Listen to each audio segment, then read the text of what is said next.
আমার বাংলাদেশের 24 আন্দোলন আমি আমার নিজের চোখ দিয়ে দেখছি। আমার কলেজার ভাইয়ারা যাদেরকে মাঠেও পাই নাই, কলেজেও পাই নাই, বক্তৃতায়ও পাই নাই, ফেসবুকেও পাই নাই, তারা বলে এখন বড় নেতা। কি নেতা? আরো জোরে বলেন, কি নেতা? তবে টেনশনের কারণ নাই, যোগে যোগে মুনাফিকেরাই জায়গাগুলা দখল করে, আর যারা ত্যাগী নেতা তারা দেশেও থাকতে পারে না।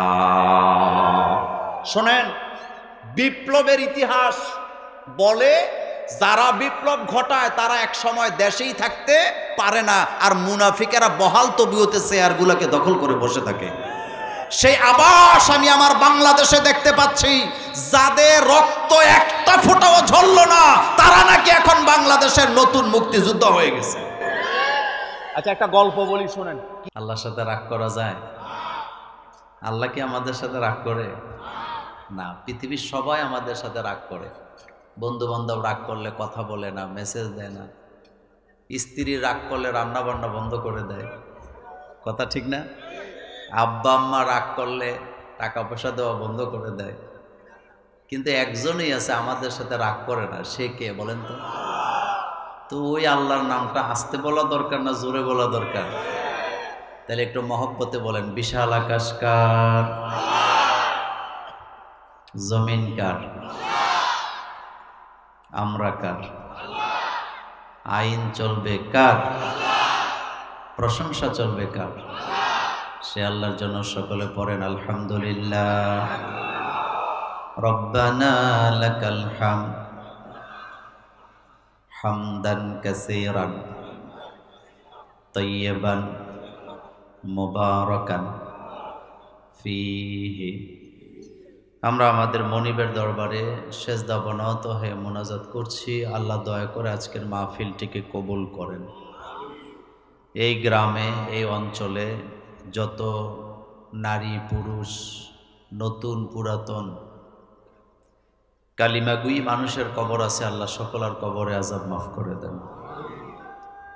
আজকের প্রোগ্রামে যে যত দূর থেকে এসছেন কদমে কদমে নেক দান করে দেন, সহি সালামতে বাড়িতে যাওয়ার তৌফিক দান করেন।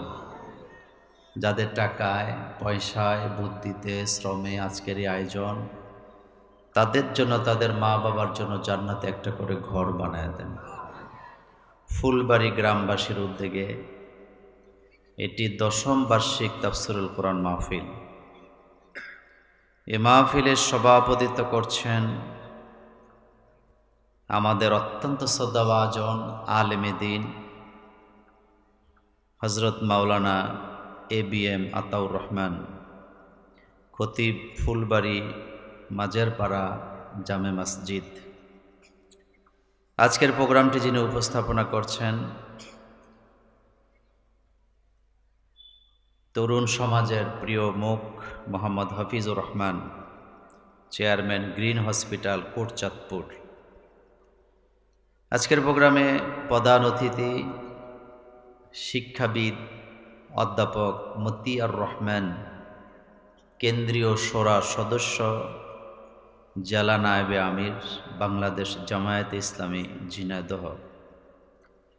আজকের প্রোগ্রামে বিশেষ অতিথি আরেকজন শিক্ষাবিদ অধ্যাপক আব্দুর রাজ্জাক, সভাপতি কোটচাঁদপুর উপজেলা বিএনপি ও সাবেক চেয়ারম্যান 5 নং এলাঙ্গি ইউনিয়ন পরিষদ। আজকের মাহফিলে আমার আগে আলোচকগণ আলোচনা করেছেন। পোস্টারে আপনারা লিখছেন দ্বিতীয় বক্তা, তৃতীয় বক্তা। এই কথাগুলোর কোনো ভিত্তি নেই। আমি সংশোধনী দিয়ে গেলাম, কখনো এগুলো লিখবেন না। কারণ আপনি এখানে যাকে তৃতীয় বক্তা লিখছেন হে তো আরেক জায়গায় প্রধান বক্তা হয়। কথা কন না কেন? আচ্ছা, এখানে অনেক আলেম আছেন। মাসালা বলি একটা, ইসলামে নিচে থেকে উপরে যাওয়া যায়, কিন্তু উপর থেকে নিচে আসা যায়? যায়? নামাজের রোকনের ভিতরে যদি কোনো ভুল হয় উপরের থেকে নিচে আসা যায়? আপনি দ্বিতীয় বৈঠক করেন নাই, ভুল করছেন, তা আপনি দাঁড়ায় গেছেন, এখন আপনি আর বসতে পারবেন? তো এটা তো তেমনই করলেন। এরা সবাই প্রধান বক্তা হয়, এই লেখাটা কোনো দরকারই নেই।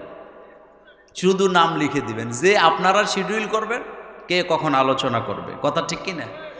এটা লেখার কারণে একটা সমস্যা হয় আমাদের দেশে, সেটা হলো লোকজন আসে কয় প্রধান বক্তা কখন ওয়াজ করবে। তা আপনি যে প্রধান বক্তার জন্য বসে আছেন, আগে যে দুই বক্তা আছে হেরা অনেক সময় প্রধান বক্তার চেয়ে আরো গুরুত্বপূর্ণ আলোচনা করে কিনা? তা আপনি এটি কেন লেখেন? দ্বিতীয় বক্তা, তৃতীয় বক্তা, চতুর্থ বক্তা, পঞ্চম বক্তা, ষষ্ঠ বক্তা, মানে বক্তা লাইন লাইন। এটা কি রোল নাম্বার নেই? প্রতিযোগিতা হয়েছে নি? সবাইরে সম্মান দিবেন, সম্মান দিলে সম্মান বাড়ে না কমে? বাড়ে। তো কথা বলেছেন বিশিষ্ট ইসলামী চিন্তাবিদ হাফেজ মাওলানা এইচ আর হাসানুজ্জামান হাসান, সহকারী শিক্ষক, পারলাট ফুলবাড়ি আহসান মোল্লা নুরানি হাফিজিয়া মাদ্রাসা। আমার আগে লম্বা সময় কথা বলেছে আমার অত্যন্ত স্নেহের অনুজ, সারা বাংলাদেশে যিনি কথা বলেন, হাফেজ হজরত মাওলানা আবদুল্লাহ আল মামুন। আল্লাহ যেন সকলের কণ্ঠকে হেফাজত করেন। আমার ভাইয়েরা, আমরা বাংলাদেশে আছি। আমি আজকে 3টা পয়েন্টে আলোচনা করব। আমি খুব লম্বা কথা বলা মানুষ না, আপনারা যদি আমার একটু সাপোর্ট দেন আমি 3টা পয়েন্টের উপরে আলোচনা করব। কয়টা? 1 নাম্বার দিন বিজয়, 2 নাম্বার পারিবারিক জীবনে ইসলাম, আর 3 নাম্বারে আমরা মানুষ হিসাবে আমাদের দায়িত্ব কি। এই 3টা কথা বলেই আমি মোনাজাত দেব ইনশাআল্লাহ। প্রথমটা কি বলছিলাম? দিন বিজয়। বলেন কি বিজয়? আচ্ছা বলেন তো, দিন কি মোল্লার না আল্লাহর? তো এটা বিজয় হলে আপনাদের কোনো অসুবিধা আছে? বিশ্বনবী মক্কা থেকে মদিনায় রওনা দিয়েছেন হিজরত করে, দিন বিজয়ের আগের ঘটনা। আল্লাহর রাসূল মক্কা থেকে মদিনায় রওনা দিলেন, কাফেররা তাকে হত্যা করার জন্য সকল ষড়যন্ত্র করলেন। রাসূলুল্লাহ মক্কা থেকে মদিনায় রওনা দেওয়ার পরে তিনি দোয়া ইউনুস পড়েন নাই, বরং এমন একটা দোয়া তিনি করেছেন যেই দোয়া তাকে স্পষ্ট দিক নির্দেশনা দিচ্ছে আগামী রাষ্ট্র ক্ষমতা রাসূলুল্লাহর হাতে আছে না না।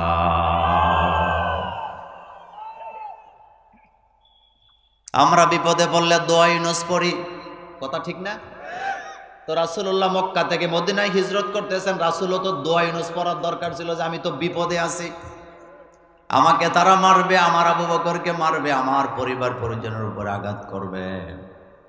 কিন্তু রাসূলুল্লাহ তো দোয়া ইউনুস পড়ে নাই। আল্লাহ রাসূল কি দোয়া করতেছে? রাসূল বলতেছে ওয়াকুর রব্বি আদখিলনি মুদখালা সিদকিন ওয়া আখরিজনি মুখরাজা সিদকিন ওয়াজআলনি মিন লাদুনকা সুলতানান নাসীরা।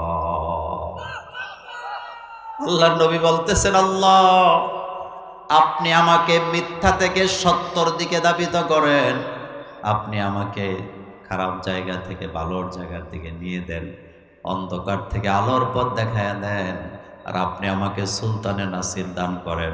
সুলতানে নাসির মানে হলো এমন প্রশাসনিক ক্ষমতা আপনি আমাকে দান করেন যে ক্ষমতা বলে আমি রাষ্ট্রকে সংস্কার করতে পারবো।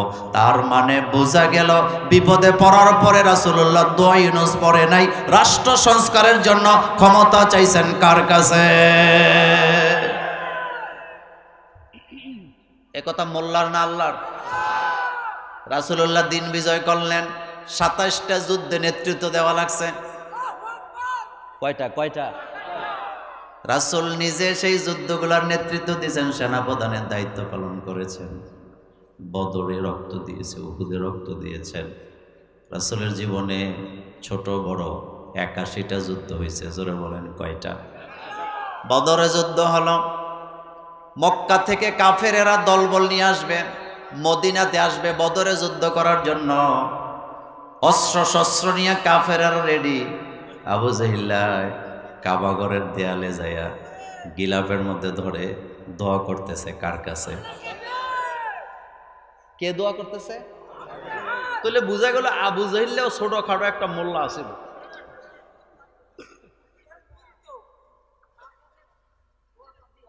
চিন্তা করেন, যুদ্ধ করতে যাবে রাসূলুল্লাহর বিরুদ্ধে, কিন্তু কাবা শরীফের গিলাফ ধরে বলতেছে, আল্লাহ 2 দলের যুদ্ধ হবে, 2 দলের মধ্যে যাকে তুমি হক মনে করো তারে বিজয় দিয়ে দিও। সাহস কম না বেশি? কথা কর না কেন? সাহস কম না বেশি? মানে হাতে বুঝাইতেছে মুহাম্মদ সাল্লাল্লাহু আলাইহি ওয়াসাল্লাম এক গ্রুপ, আবু জাহিলের আরেক গ্রুপ, তো আল্লাহর কাছে কইতেছে আল্লাহ 2 দলের মধ্যে যে হক তারে বিজয় দিও। তার মানে তার কাছে সন্দেহ আছে রাসূলুল্লাহ হক ছিল না। আমাদের বাংলাদেশে এমন কিছু রাজনীতিবিদ আছে, এখনো যদি রাসূলুল্লাহ ঈসা বলে রাষ্ট্র চলবে আল্লাহর কোরআন দিয়া, রাসূলুল্লাহর বিরুদ্ধে তারা মুনাজাত করবে, এমন বেয়াদব আছে না? না,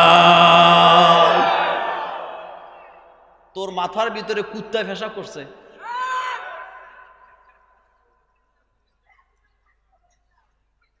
দোয়া করছে আবু জাহিল, আল্লাহ কয় যা মায়ের এমন খাওয়া খাবি লাশটাও খুঁজে পাওয়া যায় নাই।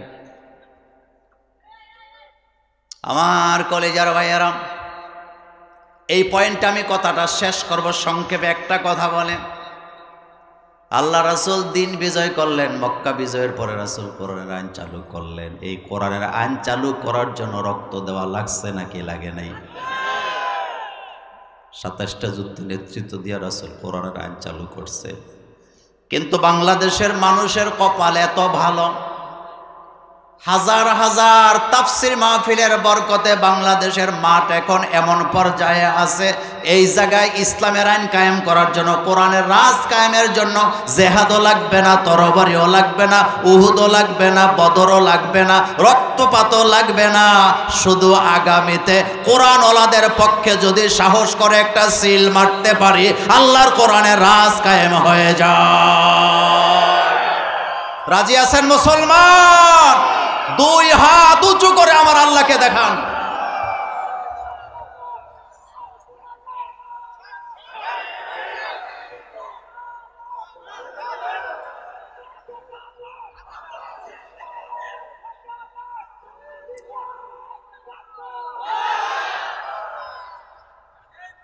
আপনারা কি রাগ করছেন?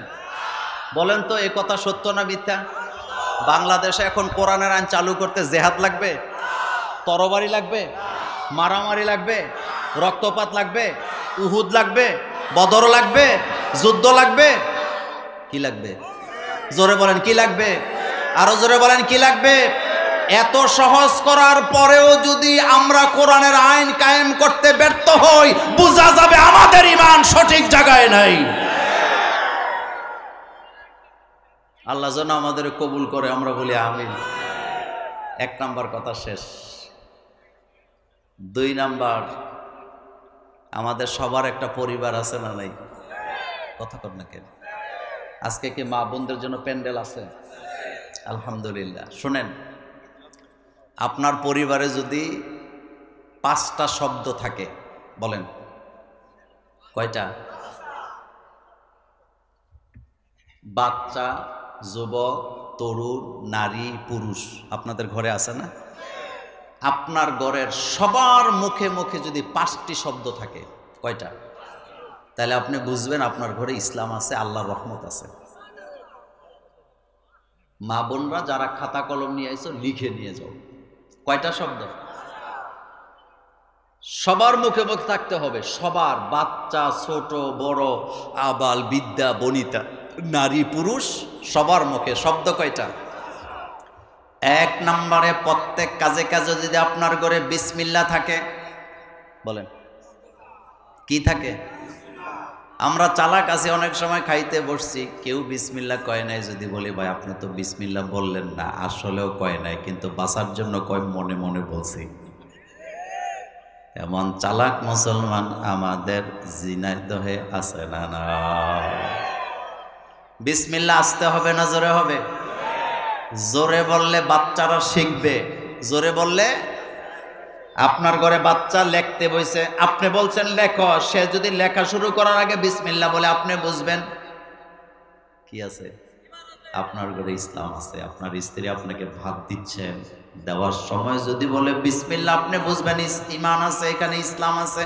আপনার স্ত্রী রান্না করতে যায়, চুলা জ্বালাইতেছে, উনি যদি বলে বিসমিল্লাহ, আপনি বুঝবেন ইসলাম আছে। আপনি নিজে খাইতে বইছেন, আপনি যদি বলেন বিসমিল্লাহ, মনে করবেন আপনার ঘরে ইসলাম আছে, আল্লাহর রহমত আর বরকত আছে না। কাজে কাজে বিসমিল্লাহ বললে এই কাজের সফলতা দান করে কে? 2 নম্বরে ইনশাআল্লাহ বলেন, সবাই বলেন। 2 নাম্বার, আপনার বাচ্চাটা স্কুলে রওনা দিছে, আপনি জিজ্ঞেস করতেছেন কোথায় যাও? যদি বলে ইনশাআল্লাহ স্কুলে যাব, যদি বলে ইনশাআল্লাহ মাদ্রাসায় যাব। আপনার স্ত্রী রান্না করতে রওনা দিছে, আপনি বলতেছেন কোথায় যাও আমারে রাইখা? উনি যদি বলে ইনশাআল্লাহ রান্না করতে যাব। আপনি বাজারে রওনা দিছেন, আপনার স্ত্রী জিজ্ঞেস করছে কোথায় যান? আপনি যদি বলে ইনশাআল্লাহ আমি বাজারে যাই। আমার স্ত্রী আমাকে জিজ্ঞেস করছে কোথায় যাবেন, আমি যদি বলি ইনশাআল্লাহ ঝিনাইদহ যাব মাহফিলে, তাইলে বুঝতে হবে আমাদের পরিবারগুলিতে ইসলাম আছে না নাই? ইনশা আল্লাহর হাবিব বলেছেন, যারা কাজে কাজে ইনশাআল্লাহ বলে কাজ করার আগে তাদের কাজের সফলতার দায়িত্ব আল্লাহ নিজের হাতে নিয়ে নেয়। কয়টা গেছে? 1 নম্বরে গেছে বিসমিল্লাহ, 2 নাম্বার, 3 নম্বরে মাশা আল্লাহ বলেন, সবাই বলতে হবে, বলো বলো, হ্যাঁ মাশা।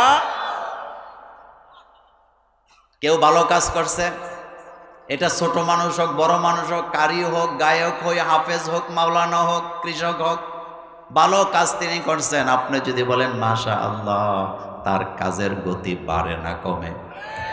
এই যে ইসলামী সঙ্গীত গাইছে না, এই যে কত সুন্দর না? তা আপনি যদি বলেন মাশাআল্লাহ অনেক সুন্দর হয়েছে, ভবিষ্যতে তার মধ্যে স্পৃহা বাড়বে না কমবে? সে আরো চর্চা করবে। একজন বক্তা আলোচনা করছে, আপনি যদি বলেন মাশাআল্লাহ আপনার আলোচনা চমৎকার হয়েছে, ওই বক্তার আলোচনা ভবিষ্যতে আরো ভালো হবে না খারাপ হবে? আর আপনি যদি তু রেডি নিয়ে আলোচনা, হে কব যে আমার দ্বারা জন হয় না, আলোচনাই বাদ। তাহলে কি বলবেন? মাশা। আপনার বাচ্চাটা লিখছে, 10টা বানান ভুল হয়েছে, আপনি শুধু বলবেন মাশাআল্লাহ অনেক ভালো হয়েছে, মাত্র 10টা বানান ভুল হয়েছে, ভবিষ্যতে একটাও ভুল পাওয়া যাবে না। কিন্তু পিডায় যদি শোয়ালা, ভবিষ্যতে আর লিখতেও চাইবে না। আচ্ছা, একটা প্রশ্নের জবাব দেন। আমাদের ছেলে মেয়েদের রুল নাম্বার 1 হওয়া জরুরি নাকি মানুষ হিসাবে 1 নাম্বার হওয়া জরুরি? সবাই তো কয় না, কয় নাম্বার? কিন্তু বাড়িতে যখন রেজাল্ট নিয়ে যায়, একজন মা ওই প্যান্ডেলে পাবেন না যে জিজ্ঞাইছে বাবা রোল নাম্বার কত, যদি কয় 60, 70, 75, চেহারাটা কালো করে ফেলে। কিন্তু একজন মাও এটা চায় না ছেলের রোল নাম্বার কোনো বিষয় না, আমার ছেলেটা মানুষ হিসাবে 1 নাম্বার হোক। এটাই চাওয়া হওয়া উচিত ছিল, কারণ রোল নাম্বার 1 ছিল, ভালো স্কুলের ছাত্র ছিল, ভালো কলেজের ছাত্র থাকার পরে সন্ত্রাসী করে, চাঁদাবাজি করে, নেশা করে, এমন ছাত্র আছে না? তো মানুষ 1 নাম্বার নাকি রুল নাম্বার 1? সবাই তো কয় না, বলেন মানুষ না রুল নাম্বার? মানুষ কয় নাম্বার? মানুষ 1 নাম্বার দরকার, রুল নাম্বার 1 দিয়ে কিছুই তো না। মাশাআল্লাহ বলেন, কি বলবেন? কয়টা গেছে? 3টা। 4 নম্বরে কোনো আশ্চর্যজনক শব্দ যখন আপনারা শুনবেন, ঘরের ভিতরে হোক বাইরে হোক, আমাদের জবান থেকে জোরে জোরে স্বেচ্ছায় বের হবে সুবহানাল্লাহ। বলেন, কি বলবেন? তাহলে বুঝবেন আপনার ঘরে ইসলাম আছে। 5 নাম্বার এবং সর্বশেষ, যখনই আপনাকে কেউ জিজ্ঞেস করে কেমন আছেন, জোরে বলেন, আরো জোরে বলেন। এই 5টা শব্দ যার ঘরে মুখে মুখে আছে, বুঝতে হবে ওই ঘরে ইসলাম আছে না। কলিজা ভরা দুঃখ, কি ভরা? মানুষের কাছে বইলা লাভ নাই, বলবেন কার কাছে? আমাদের মায়েরা বোনেরা অনেকে আছে, ওনাদের বাড়িতে বান্ধবীরা, খালতো বোনেরা, মামতো বোনেরা, ফুফাতো বোনেরা বেড়াইতে আসলে কয় বোন রাতটা থাক, হৃদয়ের ভিতরে কত দুঃখ জমায় রাখছি, তোর কাছে কই হালকা করবো। কথা কন না কেন? বলে কি বলে না? আমি বলি মা গো, তুমি যারে রাখছো দুঃখ বললে হালকা করবা, ওরে খোসা দিয়ে দেও, হ্যাঁ জীবনে দুঃখের কোনো শেষ নাই। কথা ঠিক, কথা ঠিক। দুঃখ দুর্দশা দূর করে কে? তো মানুষের কাছে বলে লাভ কি? আমার কলিজার বেড়া, তাহলে শব্দ কয়টা? 1 নাম্বার বিসমিল্লাহ, 2 নাম্বারে ইনশাআল্লাহ, 3 নাম্বারে মাশাআল্লাহ, 4 নাম্বারে সুবহানাল্লাহ, 5 নাম্বারে আলহামদুলিল্লাহ। এখন আপনাদের কাছে জানতে চাই, এই 5টা শব্দের ভিতরে আল্লাহ শব্দটা আছে না নাই? আবার এই 5টা শব্দ কোরআনে আছে না নাই? এই 5টা শব্দ কোরআনে থাকার কারণে আপনি যখন এই শব্দগুলা বলবেন, প্রত্যেক অক্ষরে অক্ষরে 10 করে নেকি আছে না নাই? এখন কবেন মোল্লা ভাই এটা কেন বলছেন? এটার একটা কারণ আছে। সেই কারণটা হলো, মনে করেন একজন চোর চুরি কইরা দৌড় দিছে। কি দিছে? তো হেতে যে দৌড়াইতেছে, চোরের যদি আপনি ধরতে চান, আটকাইতে চান, তাহলে আপনার দৌড়টা চোরের চাইতে দুর্বল হবে না সবল হবে?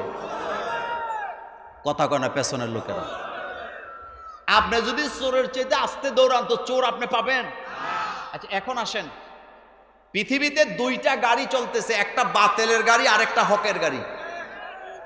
তো বাতেলের গাড়িটা যদি 80 কিলোমিটার বেগে চলে, হকের গাড়িটা চালাতে হবে 150 কিলোমিটার বেগে। যদি ব্যর্থ হই, বাংলাদেশে ইসলাম কায়েম করা যাবে না। বাংলাদেশের একজন বিতর্কিত লেখিকা তসলিমা নাসরিন, নাম শুনছেন আপনারা? আজকেই শুনছেন নাম? আচ্ছা শুনেন, তসলিমা নাসরিন কয়দিন আগে আলহামদুলিল্লাহর বিরুদ্ধে লিখছে। আপনি কি তা করেন? কিসের বিরুদ্ধে লিখছে? জোরে কর না।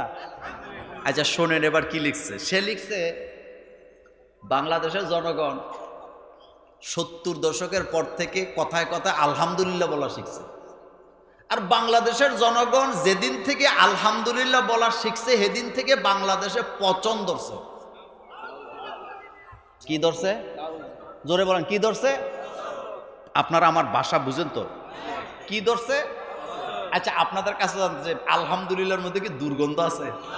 আচ্ছা আলহামদুলিল্লাহ শব্দটার মধ্যে কি মারামারি আছে? সাম্প্রদায়িক উস্কানিমূলক কোনো বক্তব্য আছে? জেহাদের কথা আছে? হত্যার কথা আছে? তো হেজে বললো পচন ধরছে। শোনেন, তারে নিয়ে সময় নষ্ট করেন, আগে শোনেন। বাংলাদেশে একটা প্রবাদ বাক্য আছে, পাগলে কি না কয়? আচ্ছা, শুকুরের মাংস হালাল না হারাম? হারাম না? শুকুরের মাংস হারাম হওয়ার জন্য যতগুলা কারণ ছিল, তার মধ্যে প্রথম কারণটা ছিল শুকুর হলো নির্লজ্জ প্রাণী। এটার কি নাই? তো এটা যদি আমরা খাই, এটার আসর আমাদের মধ্যে পড়ার সম্ভাবনা। যেমন আপনি যখন ভিটামিন সি খান, আপনার শরীরের মধ্যে ভিটামিন সি এর আসর পড়ে। আপনি যখন ভিটামিন ডি খান, আপনার শরীরের মধ্যে ভিটামিন ডি এর আসর পড়ে। তা আপনি যদি শুকুরের মাংস খান, এটা নির্লজ্জ, আপনার মধ্যে লজ্জা থাকবে না যাবে? তো তসলিমা নাসরিনও সেই টাইপের একজন। সে কয়েকদিন পরে পরে শুকুরের মাংসের বার্গার খায়। কি খায়? তা আপনি কইবেন মোল্লা ভাই আপনি জানলেন কেমনে? সে নিজে আবার এগুলো পোস্ট দেয়, আমি আজকে শুকুরের মাংসের বার্গার খাইছি। আচ্ছা তাহলে শুকুরের মাংস খাইলে লজ্জা থাকে না যায়? তা আপনি কবেন মোল্লা ভাই হ্যাঁ কি লজ্জা আছে না গেছে, আপনি বুঝলেন কেমনে? আমি বুঝছি কেমনে এটা শোনেন। সে কয়দিন আগে একটা বই লিখছে, এই বয়সে আইসা, বইয়ের নাম চুম্বন। কথা কয় না বাঙালি? বইয়ের নাম কি? চুম্বন। বুঝেন তো আপনারা? আপনারা কি বলে আপনাদের এলাকায়? না এটা তো লজ্জার কথা না, বলেন কি বলে? সুমা। সুমা। আচ্ছা আমরা আমাদের বাচ্চাদেরকে সুমা দিই না? কথা কন না কেন? মাঝে মধ্যে। আচ্ছা শুনেন, এবার শুনেন। বেদুইন মহিলা রাসূলের দরবারে আসছে, এসে বলেন হুজুর আমার তো 8টা বাচ্চা। কয়টা বাচ্চা? কিন্তু আমরা তো বাচ্চাদেরকে চুমা দেই না, আপনি তো হাসান হুসানকে চুমা দেন। আল্লাহর নবী বললেন, ও বেদুইন মহিলা শোনো, যাদের কাছে ঈমান নাই তাদের কাছে ভালোবাসাও নাই। আমি যেটা হাসান হোসেনকে শিশু হিসাবে দেই, এটাই আমাদের ভালোবাসা।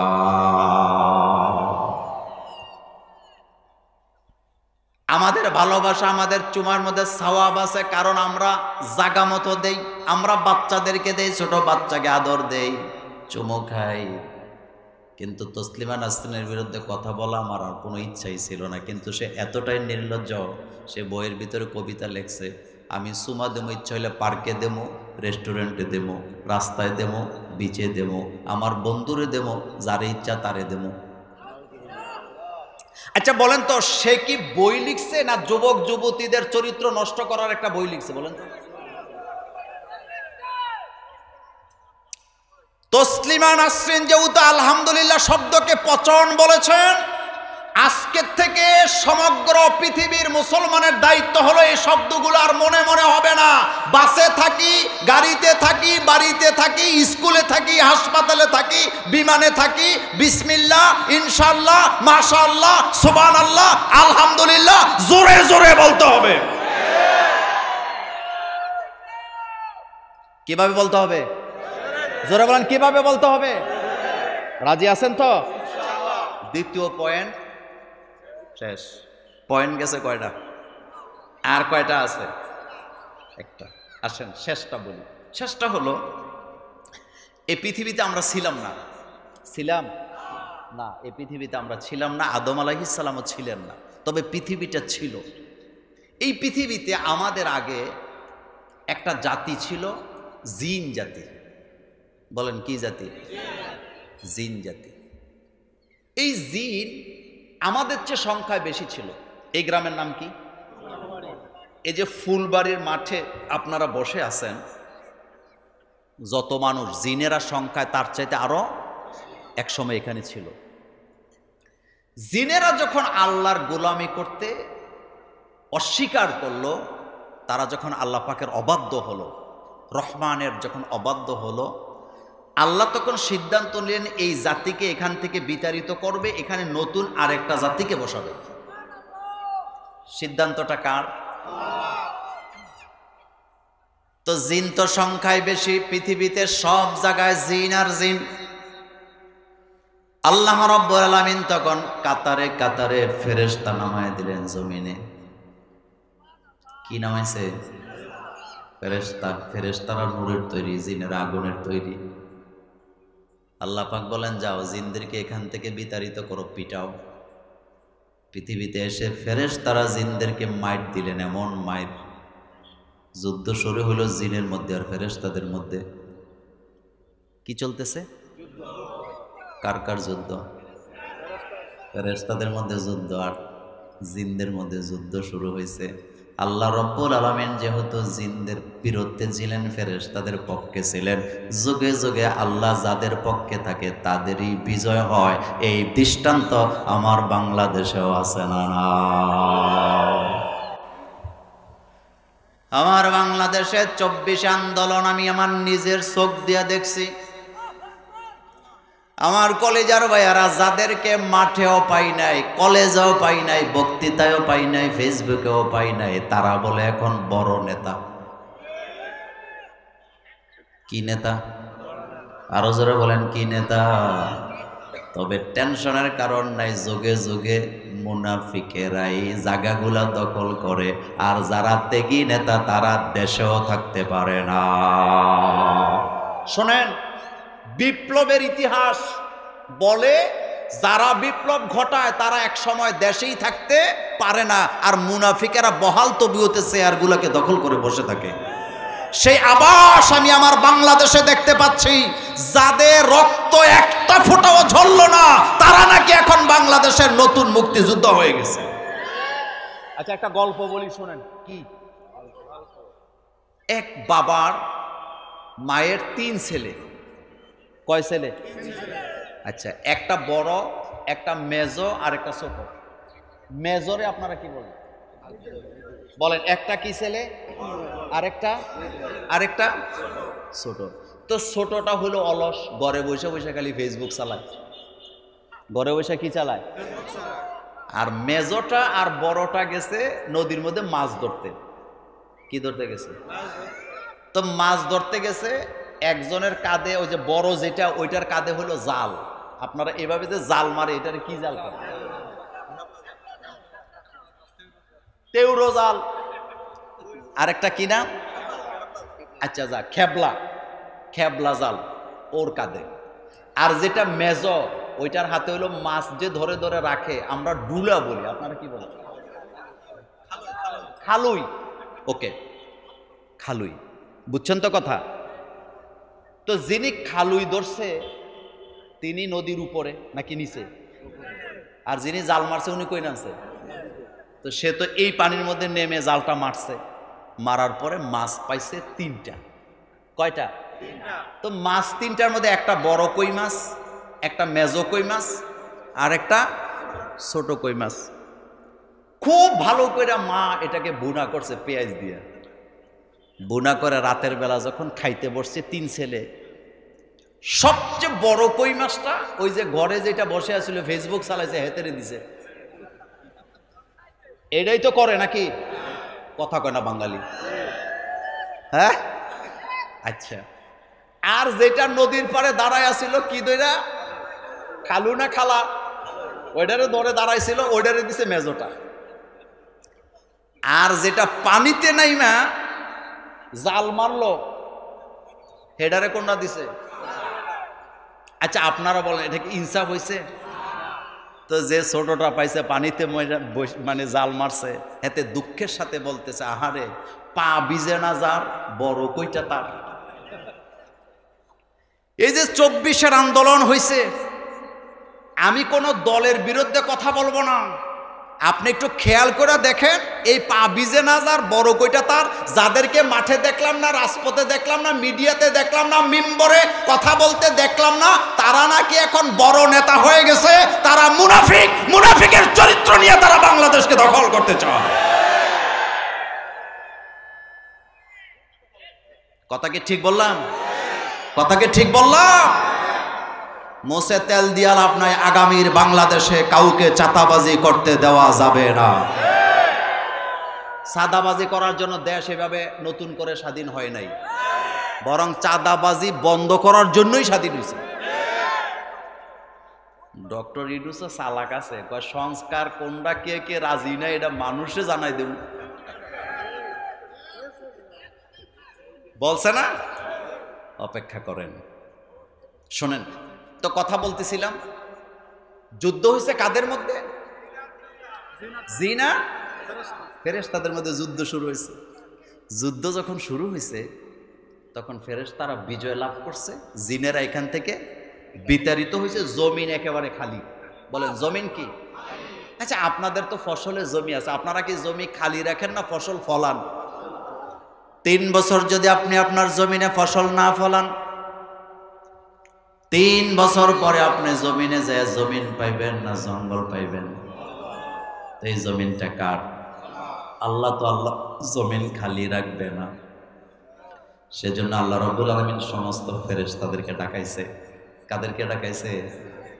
এটাই হলো আমার আলোচনার মূল। এবার খেয়াল করেন, আল্লাহ পাক বলছেন, وَإِذْ قَالَ رَبُّكَ لِلْمَلَائِكَةِ إِنِّي جَاعِلٌ فِي الْأَرْضِ خَلِيفَةً قَالُوا أَتَجْعَلُ فِيهَا مَن يُفْسِدُ فِيهَا وَيَسْفِكُ الدِّمَاءَ وَنَحْنُ نُسَبِّحُ بِحَمْدِكَ وَنُقَدِّسُ لَكَ قَالَ إِنِّي أَعْلَمُ مَا لَا تَعْلَمُونَ وَإِذْ قَالَ رَبُّكَ لِلْمَلَائِكَةِ, যখন আপনার রব সমস্ত ফেরেশতাদেরকে ডেকে বললেন। কাদেরকে ডাকছে? একজন না সবাই রে?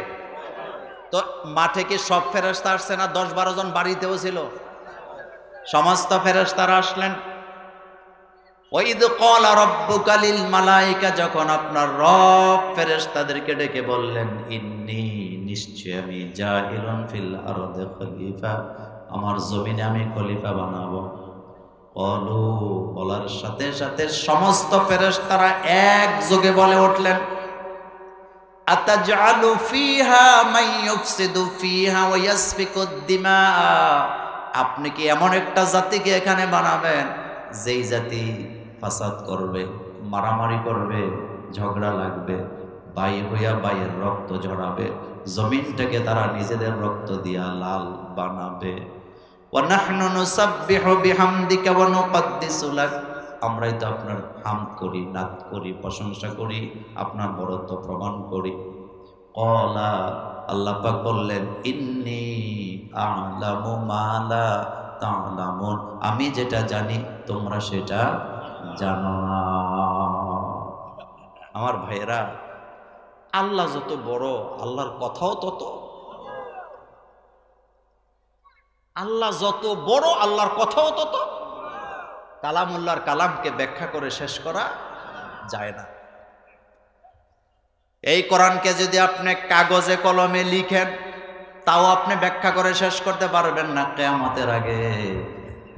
আবার কোরআন যদি মৌখিকভাবে আপনি ব্যাখ্যা করতে শুরু করে দেন, আপনি করতে পারবেন, কিন্তু কালামুল্লাহর কালাম ব্যাখ্যা করে শেষ করা যাবে।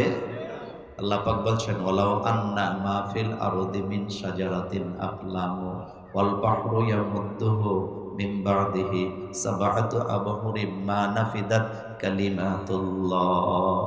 আল্লাহ পাক বলছেন, এই পৃথিবীতে যত গাছপালা আছে সব কেটে যদি কলম বানাও, সমুদ্র মহাসমুদ্রের পানিগুলো যদি কালি বানাও, এগুলোরা যদি 7 গুণ দিয়ে একসাথে করো, ওই কলম আর কালি দিয়ে লিখতে শুরু করে দাও, লিখতে লিখতে লিখতে লিখতে তোমার কলম কালি শেষ হয়ে যাবে, আল্লাহর কালামের ব্যাখ্যা করে শেষ করা যাবে না। আল্লাহর নবী বলেছেন, খায়রুল কালামি মা কাল্লা ওয়া দাল্লা। আল্লাহ রাসূল বলেছেন, উত্তম বক্তব্য সেটা যেই বক্তব্যের ভিতরে কথা হয় কম, ব্যাখ্যা হয় বেশি। সুবহানাল্লাহ বলবেন না? রাসূলুল্লাহ 23 বছরের জীবনে কখনো লম্বা বক্তৃতা দেয় নাই। রাসূলুল্লাহর জীবনের সবচেয়ে লম্বা বক্তৃতা ছিল বিদায় হজের ভাষণ। কোন ভাষণ? তাও 18 থেকে 22 মিনিট। আপনি বলবেন, মোল্লা ভাই 22 মিনিটে কি কথা বলছে? আপনি পরে দেখবেন। এই পৃথিবীতে যতগুলা রাষ্ট্র আছে, সমস্ত পৃথিবীটাকে পরিচালনা করার জন্য যত আইন কানুন লাগে, যত নীতি লাগে, যত কিছু লাগুক না কেন, সবগুলা পরিচালনা করার জন্য বিশ্বনবীর বিদায় হজের ভাষণটা যথেষ্ট। এর বাইরে একটা শব্দেরও প্রয়োজন হবে না। শুনে 22 মিনিটে রাসূলুল্লাহ যে বক্তব্য দিয়ে গেছে বিদায় হজের ভাষণে, সারা পৃথিবীটাকে পরিচালনা করার জন্য যত আইন কানুন বিধানের দরকার আছে, রাসূল সাল্লাল্লাহু আলাইহি ওয়াসাল্লামের বিদায় হজের ভাষণটা যথেষ্ট। এখন আসেন একটু তাফসীর। সূরাতুল বাকারার 30 নম্বর আয়াত এটা। কোন সূরা? যে ঘরের মধ্যে সূরা বাকারা তেলাওয়াত করা হয়, ওই ঘরের মধ্যে জিন ভূত কখনো আসর করতে পারে না। নাম্বার 2, সূরাতুল বাকারা যারা তেলাওয়াত করে, কিয়ামতের দিন এই সূরা আল্লাহর আদালতে ডাল হইয়া তাকে জাহান্নাম থেকে বাঁচায়া জান্নাতে নিয়ে যাবে। সূরাতুল বাকারা যেই বাড়িতে তেলাওয়াত করা হয়, সেই বাড়িতে চুরি হবে না। বলেন, কি হবে না? চুরি হবে না। আল্লাহ রাব্বুল আলামিন বলছেন, ওয়াইদ ক্বালা রাব্বুকা লিল মালাইকা, যখন আপনার রব ফেরেশতাদেরকে বললেন, ইন্নী জাইলুন ফিল আরদি খলিফা, আমি জমিনে খলিফা বানাবো। এবার খেয়াল করেন, আল্লাহ যে বলেন আমি জমিনে খলিফা বানাবো, আল্লাহ এখান থেকে ফেরেশতাদের কাছে মতামত চাইছে নাকি আল্লাহ তার সিদ্ধান্ত জানাইছে? হ্যাঁ, এটা বুঝবেন। আমাদের দেশে হুজুররা ভুল করে, অনেকে বলে ফেলে ঠেলার ছোট, আল্লাহ ফেরেশতাদের কাছে মতামত চাইছে। নাউজুবিল্লাহ। আল্লাহ কারো কাছে মতামত চাওয়ার কোনো দরকারই, সর্বময় ক্ষমতার মালিকানা কার? তা আল্লাহ মতামত চাইবো কেন? কোনো কিছু করার জন্য আল্লাহ মতামত নেওয়া লাগে না।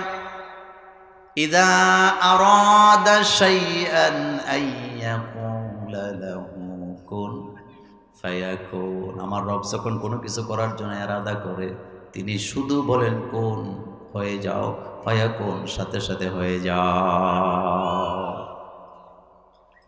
তো আল্লাহ পাক বলেন, ইন্নী জাইলুন ফিল আরদে খলিফা, আমি জমিনে কি বানাবো? এই খলিফার ব্যাখ্যাটা আমি শেষে দেব, এটা রেখে দিলাম। বলার সাথে সাথে কলু, এটা জমার সিগা বহুবচন, সমস্ত ফেরেশতারা একযোগে বলে উঠলেন, আতাজআলু ফিহা মান ইউফসিদু ফিহা ওয়া ইয়াসফিকুদ দিমা, আপনি কি এমন একটা জাতিকে এখানে বানাবেন যেই জাতি ফাসাদ করবে, ঝগড়া করবে? ফাসাদের ব্যাখ্যা অনেক শব্দ আসছে। ফাসাদ মানে দুনিয়াতে ঝগড়াঝাটি মামলা যা আছে সবই ফাসাদ। ভাই হইয়া ভাইয়ের বাড়িঘর দখল করবে, নিজের ভাইকে নিজে রাস্তা দিবে না, ভাই হইয়া ভাইয়ের রাস্তা বন্ধ করে দেয়, এমন ভাই আমাদের ঝিনাইদহতেও আছে না? না, আপনাদের এলাকায় নাই? আতাজআলু ফি, আপনি কি এমন একটা জাতিকে এখানে বানাবেন মাই ইউফসিদু ফিহা, তারা বাই হইয়া বাইয়ের রাস্তা বন্ধ করবে। রাসূলুল্লাহ সাল্লাল্লাহু আলাইহি সাল্লাম মদিনার রাষ্ট্র কায়েমের পরে রাস্তার ব্যাপারে ঘোষণা দিয়েছে, প্রত্যেকটা রাস্তাকে দ্বিগুণ করে দাও, আর আমার বাংলাদেশের মানুষের আপন ভাইয়ের লাশটা বাইর করা যাবে এতটুকুন রাস্তাও দিতে চায় না। একটা লাশের খাটিয়া বাইর করতে কমপক্ষে 5 ফিট জায়গা লাগে, এতটুকুন রাস্তা না দিয়া বছরের পর বছর রাস্তার মধ্যে বেড়া দিয়া রাখে, এমন ডাকাত, এমন ইবলিশ বাংলাদেশেও আছে না? কথা কি বলবো? রাগ করতেছেন? বাই হইয়া বাইয়ের রাস্তা বন্ধ করে এমন বাই এই এলাকায় নাই। বুখারীর হাদিসে রাসূলুল্লাহ সাল্লাল্লাহু আলাইহি ওয়াসাল্লাম বলেছেন, যারা মানুষের জন্য রাস্তা খুলে দেয় আল্লাহ তাদের জন্য জান্নাতের রাস্তা খুলে দেয়, আর যারা মানুষের রাস্তা বন্ধ করে তাদের জন্য জান্নাতের রাস্তা বন্ধ করে কে? জুলুম করেন না। বলেন বলেন, 3টা পাপের শাস্তি আল্লাহ দুনিয়াতে দিয়া মারা, এরপর আখেরাতে তো শাস্তি আছেই। বলেন কয়টা?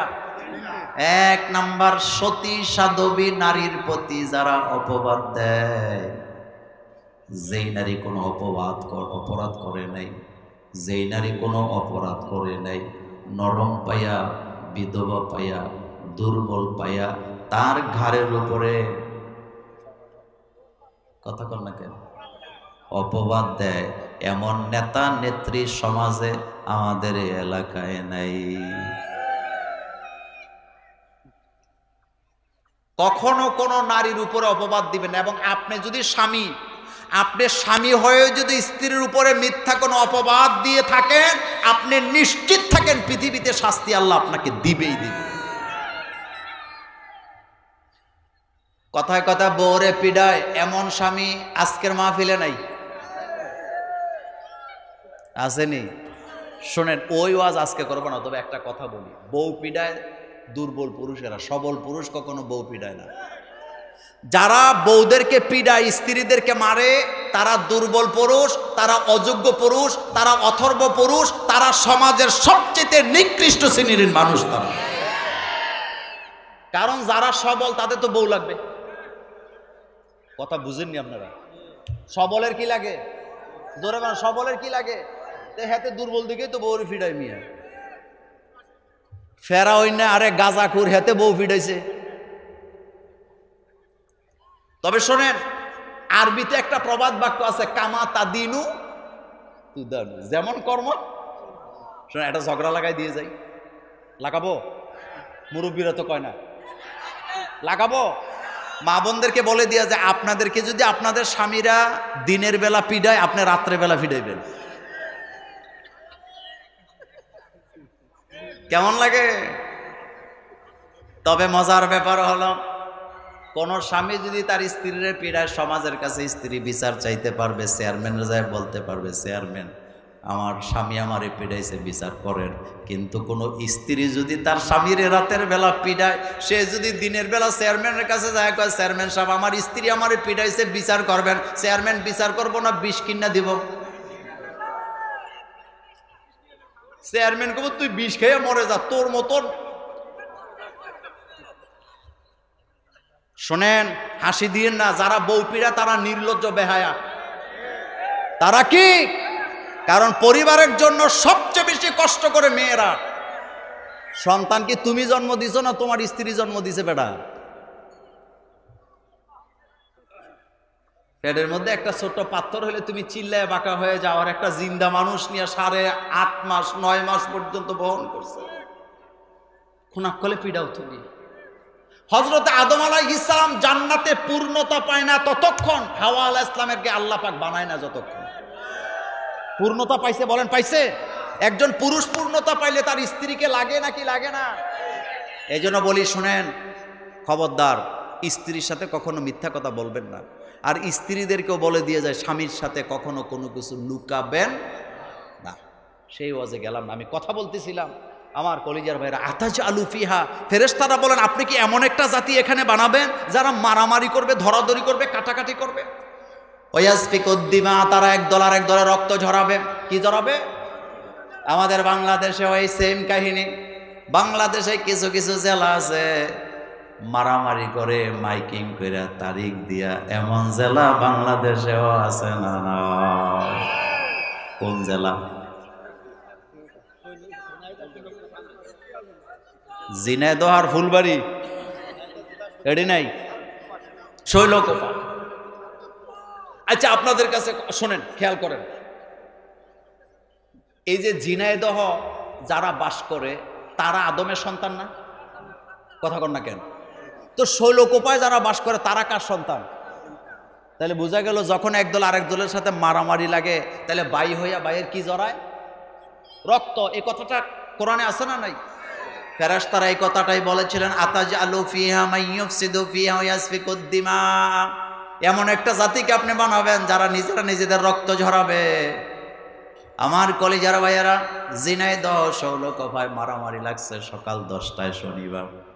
যুবক পোলাপেনে 999 ফোন দিছে পুলিশের কাছে, তাড়াতাড়ি আসেন, ঝিনাইদহ শৈলকুপায় মারামারি লাগছে। বাংলাদেশের পুলিশ এত ভালো, মারামারি লাগলে মারামারি থামে না যতক্ষণ, ওই জায়গায় যায় না ততক্ষণ। যখন ফোন দিছে মারামারি লাগছে তাড়াতাড়ি আসেন, পুলিশ কয় মারামারি থামলে ফোন দিস। বলেন, বলে না?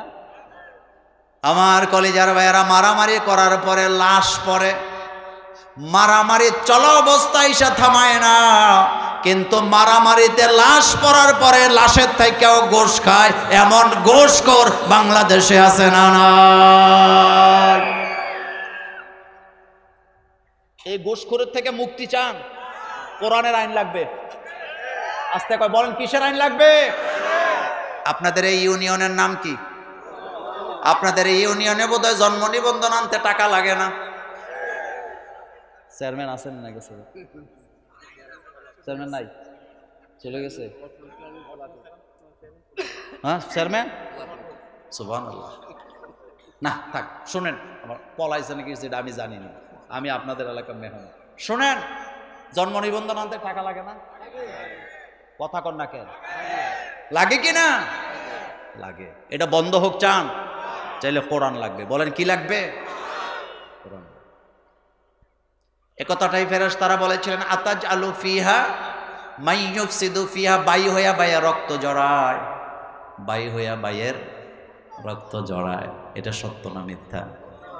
বাংলাদেশে একটা প্রবাদ বাক্য আছে, বাই বড়দর রক্তের ইবাদত, যদিও পৃথক হয় না, যদিও পৃথক হয় সম্পদের কারণ, ক্ষমতার কারণ। কারণ আপনি খেয়াল করে দেখবেন, বাইয়ে বাইয়ে বন্ধুত্ব ততদিন, আব্বা দেয়া জমিগুলা ভাগ করা হয় না যতদিন।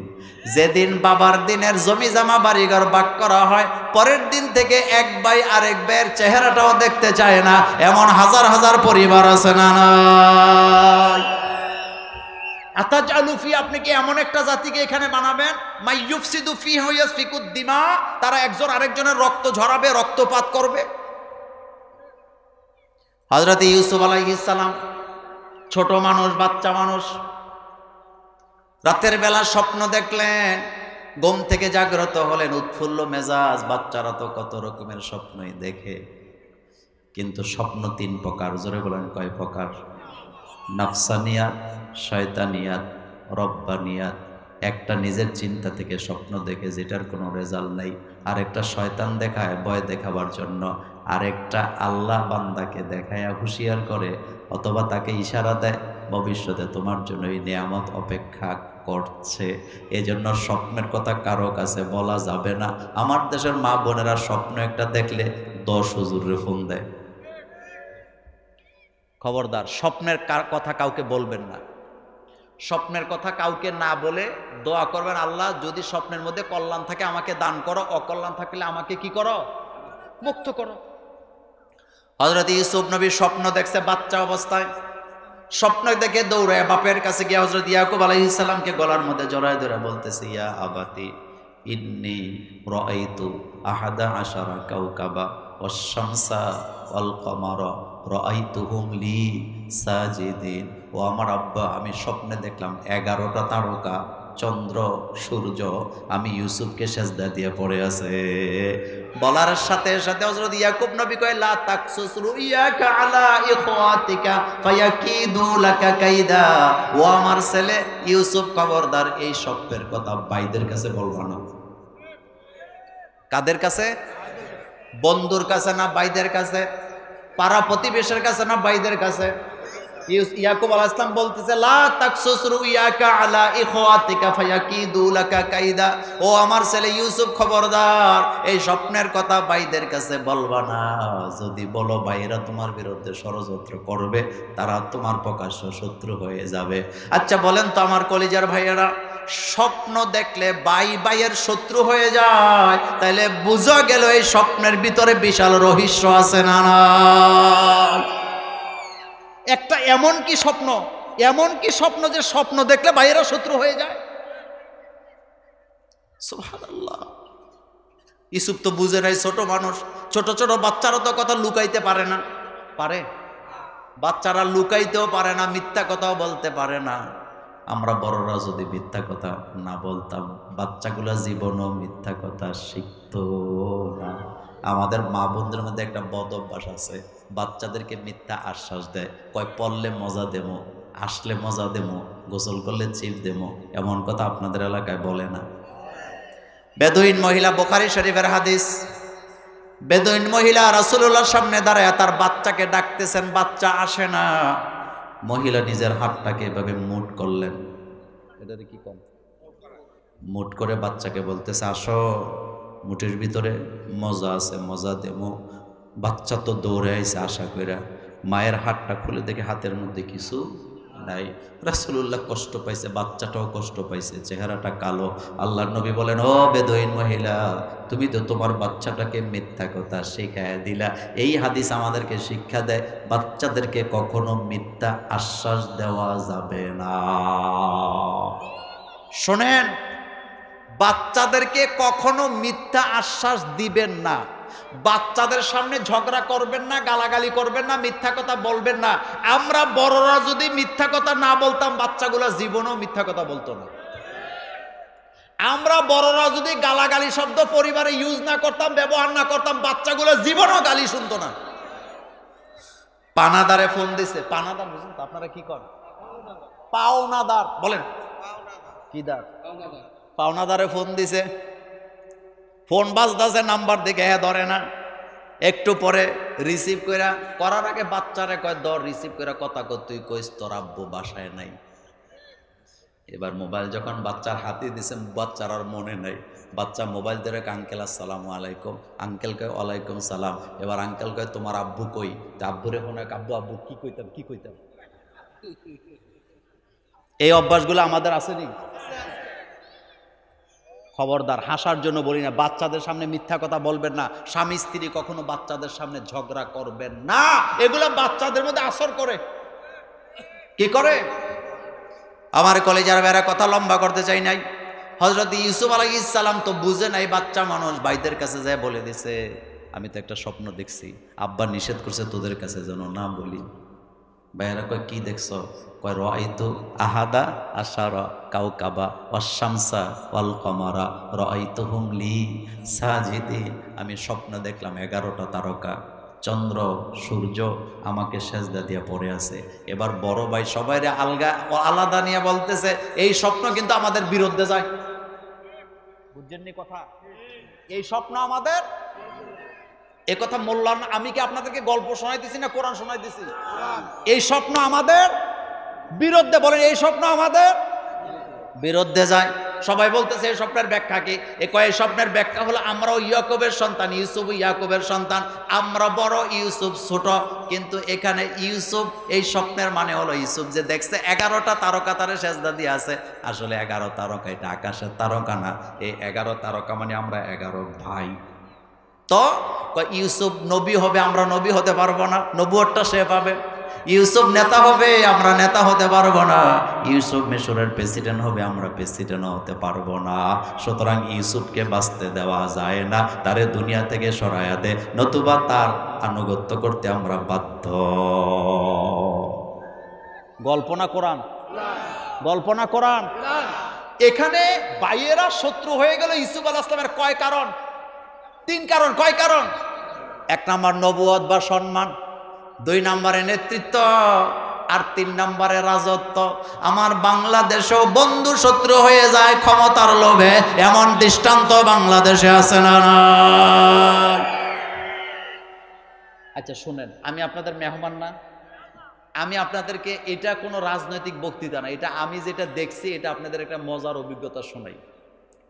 বাংলাদেশের রাজনীতিতে বিএনপি আর জামাতে ইসলামের বন্ধুত্ব 25 বছরের। হুজুররা কথা কন না কেন? কয় বছর? এই যে আজকে দেখলাম বিএনপির নেতাও বক্তৃতা দিছে, জামাতের নেতাও বক্তৃতা দিছে না? আচ্ছা বন্ধুত্বটা কয় বছর? সবাই তো কয় না 25। এটা আমি বুঝ হয়ে দেখছি বন্ধুত্ব।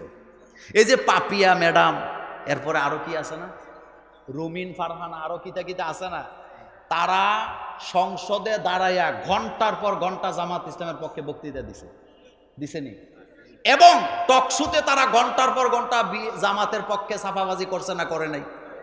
করছে। আবার জামাত ও বিএনপির পক্ষে কথা বলছে। কিন্তু আপনি বলেন তো 25 বছরের বন্ধুত্ব, একসাথে পথ চলা, হঠাৎ করে এমন কি হয়ে গেল যে 2025 সালের জানুয়ারি থেকে এক দল আরেক দলের দেখতেও পারে না? মূলে কি? বলেন বলেন, মূলে কি? যখন দেখছে নমুনা ভালো না, এইবার বোধহয় ঠেকানো যাবে না, এখন মাথা গরম হইয়া গেছে। এমন গরম মাথার বন্ধু শত্রু হয়ে যায়, আছে না?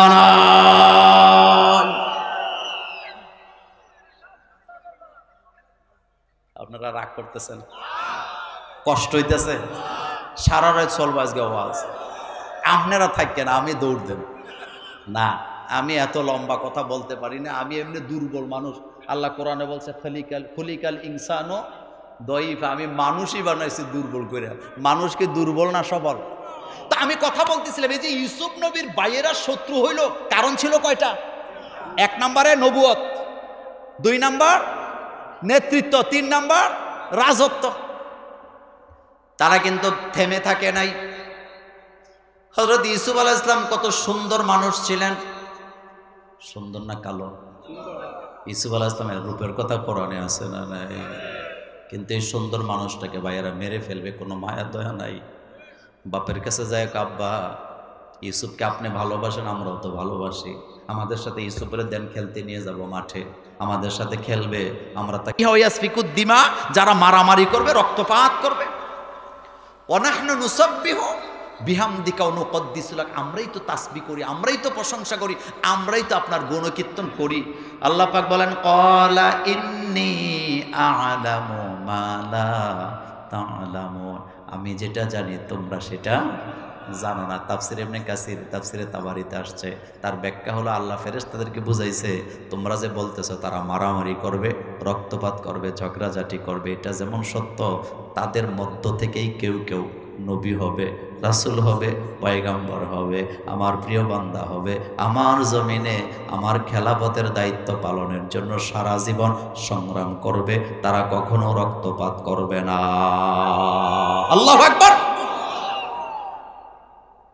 তোমরা যে বলতেছো তারা মারামারি করবে, এটা যেমন সত্য, তাদের মধ্য থেকে পয়গম্বর হবে। বলেন কি হবে?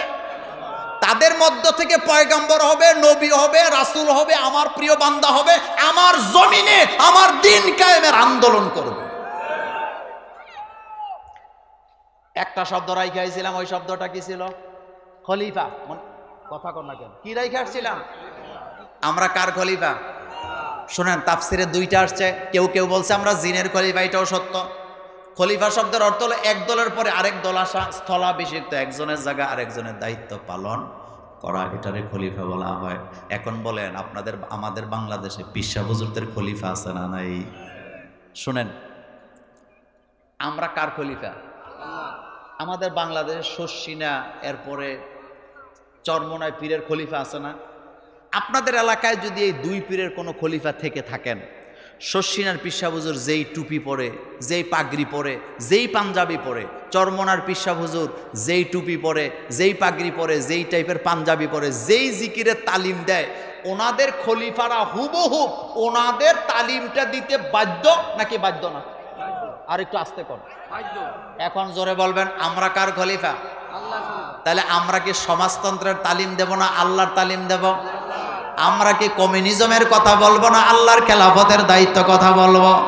দলাদলি বুঝি না, আমরা খলিফা আল্লাহর।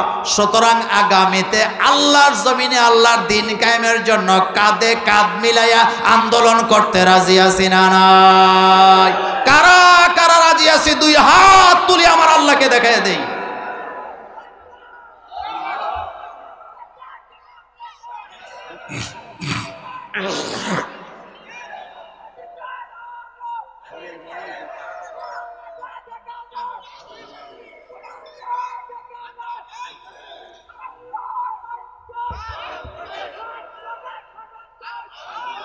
আল্লাহ যেন কবুল করেন, আমরা বলি আমিন। আরো জোরে বলি আমিন। শেষ কথা, মারামারি নাই, দলাদলি নাই, ঝগড়া নাই, লাফালাফি নাই। আমরা একই আদমের সন্তান। বলেন, আমরা একই আদমের সন্তান, একই মায়ের সন্তান। হাওয়া আলাইহিস সালাম বাসসা মিনহুমা রিজালান কাসীরা ওয়া নিসাআ। একজন বাপ একজন মা থেকে সারা পৃথিবীতে আমাদেরকে ছড়ায় দিছে কে? আল্লাহ পাক দিয়েছেন। সুতরাং আমরা আল্লাহ পাকের খলিফা। আমাদের জমিনে কাজই হলো আল্লাহর খেলাফতের দায়িত্ব পালন করা। আল্লাহ যেন আমাদেরকে বুঝার তৌফিক দান করেন, আমরা বলি আমিন। এখন মোনাজাতের দিকে যাচ্ছি। আপনাদের কোনো কথা আছে?